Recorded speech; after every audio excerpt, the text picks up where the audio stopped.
It was a dark and stormy night when Sarah got into her car to drive home from a friend's house. She had driven on this road many times before, but tonight it was different.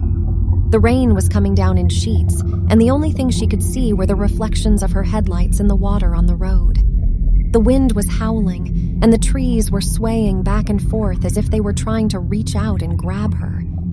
Sarah had always been a bit uneasy driving at night, but tonight was different. She kept looking in her rearview mirror, feeling like someone was following her. She tried to shake the feeling, telling herself that it was just her imagination, but it wouldn't go away.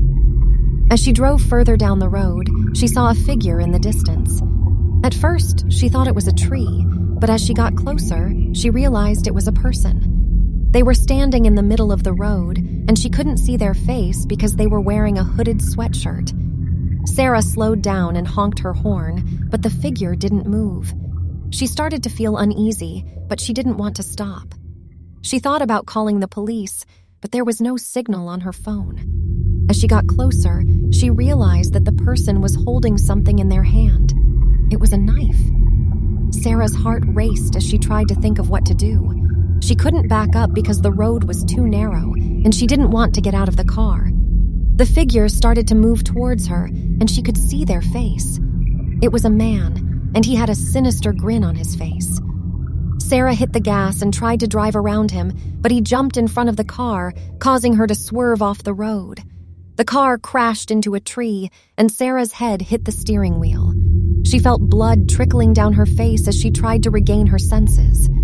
She looked up and saw the man standing outside her car, watching her. Sarah tried to start the car, but it wouldn't start. She was trapped, alone in the middle of the woods with a maniac. The rain was still pouring down, and the wind was howling. She felt like she was in a nightmare from which she couldn't wake up.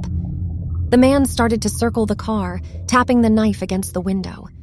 Sarah tried to lock the doors, but they wouldn't lock. She was defenseless, trapped in her car with no way out. Suddenly, the man stopped circling the car and looked up. Sarah heard a noise in the distance, and the man ran off into the woods.